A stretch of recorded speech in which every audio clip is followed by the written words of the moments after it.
ډېر دی او دا د الله کارخانه کې جوړېږي چې الله کم خوراک جوړوي فایده به څومره او هغې کې به د انسان دپاره خوند او لذت به څومره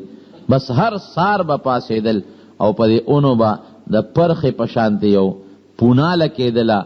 او دکه د جولې په شانتې به اونې پورې نښتې وه دی به هغه راشکول او په هغې ګزرې اوقات او مړزان به راتلل دونه به مړزان زیات و چې معمولي غوندې به یې پې څادر ور واچو نو بلا مړزان به یې لاس تاندې راغلل هغه به یې حلال کړل او اور به یې بلور و ټول به یې خوړل به انزلنا علیکم المن والسلوه قرآن شریف کې الله وایي ترنجبین او مړزم نه دی زمونږ د خلق ورته مړز وایي کتاب کې سلوه جدا معنا لیکي او چې کم نقشه زمونږ د لغت کتابونه ذکر کوي نو هغه سیسی ورته وایي سلوه مړز ته نه وي مړز راکوټه شی دی مړز کې غوښه هم کمی سیسی ورته وایي په د افغانستان کې او دارنګې په دې غرونو علاقو کې وي لکه د کمترې عمره غټ وجود لري غوښې اعلی مزیداري غوښه پکې ډېرئ هغه سیسی او ترنجبین دی خوراک و او ورته غوښه به یې خوړه او بېغمه یې ډډې والې وې خوشحاله خوشحالي ده صاحب د نور به څنګه چل کوو دا نور دی را باندې د بره نه دا خو دا خبره د اکبر باچا لټان دي دا هم نه کوي چې نور دی نو دی کې اوس د پیغمبر څه دي په کار دی چې څه بوټې او لرګې مرګې برابر کو ځان له کوټه شپول جوړ کو یا ځان له څه خټه لوټه وکړو او ځان له څه کوټه جوړه کو نه مونته ده چې د راشه خو داسې پیغمبر الله را کړی دی چې په هغه الله مهربانه او موږ سره د الله مینه د موقع په موقع چې څه غواړو هغه راکوي نو هغه دا درخواست هم کوي حالانکې رونو د پیغمبر تعلق نه د ډوډۍ سره دی د پیغمبر تعلق نه د اوبو سره دی او د پیغمبر تعلق نه د کوټې او د مکان سره دی او نه ستا جامې سره دی هغه به راته دین ښیي باقي کار خو به ته خپل کې دی وی راشه د هر څه به ترې غواړو ډېره ښه ده موسی علیه السلام الله ته سوال کوي بېغم اوسه داسې ژوند به دي له زه ورکم چې نه به یې د پکي ضرورت او نه د ببوزي نه به یې د کوټې ضرورت او نه به یې د شپول ضرورت ښه مزېدار وریځ به راله تر څو چې بنور و یو ځای بنور و په دوی باندې به وریځ و سورې به و مخامخ و بل ځای نور لګېده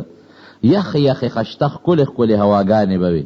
هغه به پرې پاسه چلېدلې نور څه غواړئ جي جامې سره به څنګه کوو د جامو به څه بندوبسي مونږ به ځان له جامې جوړو او دا خو ګران کار دی او څه نه به جوړو کم خوا به ځو یاره دا مسله به هم دله حل کو هېڅ پروا نشته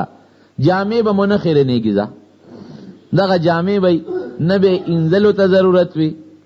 او نه به اسري کولو ته ضرورت وي لکه دې زمانه کې خلک کوي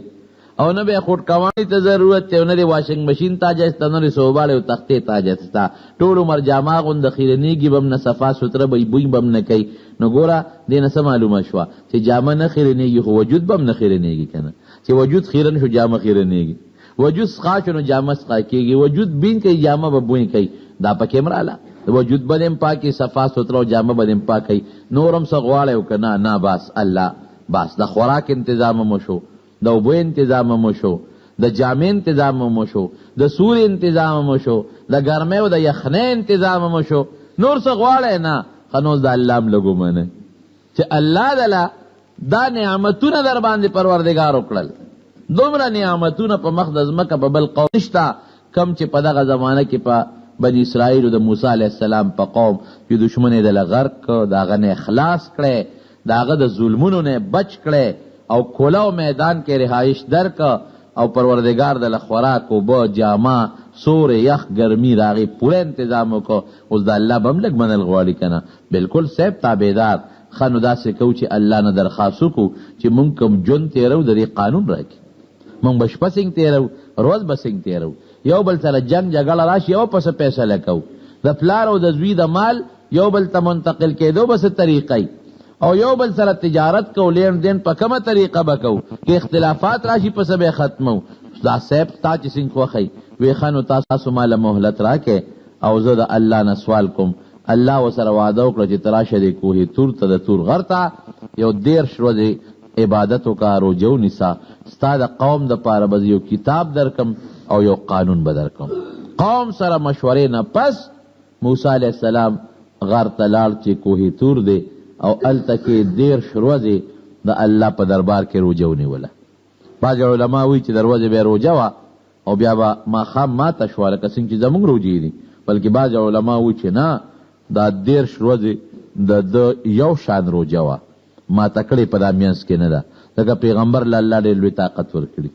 د پیغمبر طاقت دا د 40 جنتیانو برابر دی، او د یو جنتی طاقت د دنیا دا 100 ځوانانو برابر دی. نو ته اندازه لګوه چې د پیغمبر طاقت د عام 4,000 انسانانو د طاقت برابر طاقت دی. 4,000 ځوانان چې څومره طاقت لري دا د پیغمبر طاقت دی. الله طاقت ورکړیو 13 ورځې روجې ونیوله. اوس 13 ورځې د الله په حکم چې روجه ونیوله، نو د روجې سره که ستاسو خیال وي د دې خولې نه یو قسم خاص بوی ځي. دا بوی د خولې نه نه ځي، دا د معدې نه راځي. معده تشي د هغې نه هغه سام بړاس راځي په دې خوله، خو د خولې نه ځي. د خولې د غاښونو کې خامخام لغوندې دغه وشي، خیرنوالی راشي. نو ده وی چې داسې به وکړمه چې الله له ملاقات لزم چې لږ خولم صفا کم، غاښونم صفا کم. نو د مسواک و حضرت موسی علیه السلام او ډېر مضبوط مسواک و خولې پاکه کړه چې پروردګار ته هغه مخصوص ځای ته ورغی او الله ته التجا کوي، وی تا مسواک ولې وو؟ ما چې الله خوله مې پاکه شي، د خولې بوی مې ختم شي، خولې نه بوی مې تا ته پته نه لګي چې د جدار د خولې بدمویي په ما د مشک و عنبر نه اعلی او مزیداره لګي. تا باندې خو ما روجه 13 ورځې دې دپاره ونیوله چې ستا د خولې نه دغه بوی روان شي، او دا بوی په ما خشته مزدار لګي. نو هغه چې کم اعلی بوی ما دې په مسواک لري که 10 ورځې بیا روجه کا 40 پوره شي. 10 ورځې موسی علیه السلام نور روجه ونیوله. 13 چې پوره شوې هلته قوم په سوچ و بچار کې چې مونږ ته خپل پیغمبر 13 ورځې پوره یادې کړې وې. دا خو 13 نه خبرې زیاتې واورېدلې. نو په قوم کې خو هر قسمه خلک دي. د موسی علیه السلام په قوم کې یو کس و سامري ورته وایي، د هغه خپل نوم هم موسی و، د ده موسی نوم دی. او عجیبه دا ده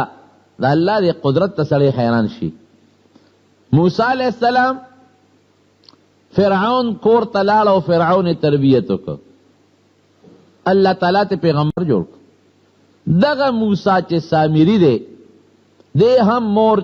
په هغه کال پیدا شو چې په کم کال باندې به فرعونیانو د بني اسرائیلو ماشومان وجل. مور یې وړه چې د ما مخکې علالۍ راشه چې د بیابان کې به وغورځومه.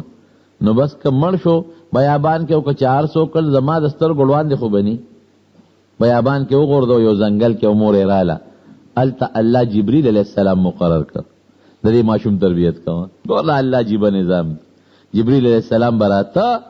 او دغه موسی سامري تربیت یې کو. کافر ته جوړ شو، لوی کافر. و موسی الذی رباه جبریل کافرو. هغه موسی چې جبریل علیه السلام یې تربیت وکړ هغه نه کافر جوړ شو. و موسی الذی رباه فرعون مرسلو. هغه موسی چې فرعون یې تربیت وکړ هغه د پیغمبر جوړ شو. دا یو عجیبه نظام دی د الله. خی د پیغمبر کور کې څوک پیدا کیږي؟ دا نوح علیه السلام په کور کې د هغه بچی پیدا شو کافر، او کله د کافر په کور کې رب العالمین څوک پیدا کی؟ د ابو جهل کور کې عکرمه پیدا شو. عکرمه د پیغمبر علیه السلام جلیل القدر لوی صحابي دی، لوی صحابي دی جوړ شو. پلار یې څوک و؟ د فرعون په کور کې د هغه بیبي آسیا کومه ښځه وه. د فرعون لور هغه کومه جینۍ وه او کم انداز ته رسېدلې ده. دا د الله یو خپل نظام دی بس، او یو خپل پروګرام د پروردګار روان دی او د خپل قدرت نښې ښیي. دغې سامري د جبریل علیه السلام چې په کوم څاروي راته او خپه به یې کېښوده، د هغې لاندې هغه علاقه هغه ځای به تک شین شو. اوچ ځای باندې چې به د جبریل علیه السلام اس په کېښوده تک شین به شو، پرپېدو به شو. خوره یې جمع کوله چې دې خوره کې هم څه کمال شته. هوښیارو. خو چې کله بني اسرائیل د فرعون د قوم نه تلل او تښتېدل، داسې خو نه شو تللی. د واده په بانه باندې دوی د فرعون د قوم نه څه کالي مالي راغونډ کړي. مونږ کې واده دی او ته مهرباني وکړه کالي راکړه. چا د یو نه، چا د بل نه، چا د بل نه کالی راغون کړو. مطلب دا چې موږ به د شپې وځو، د شپې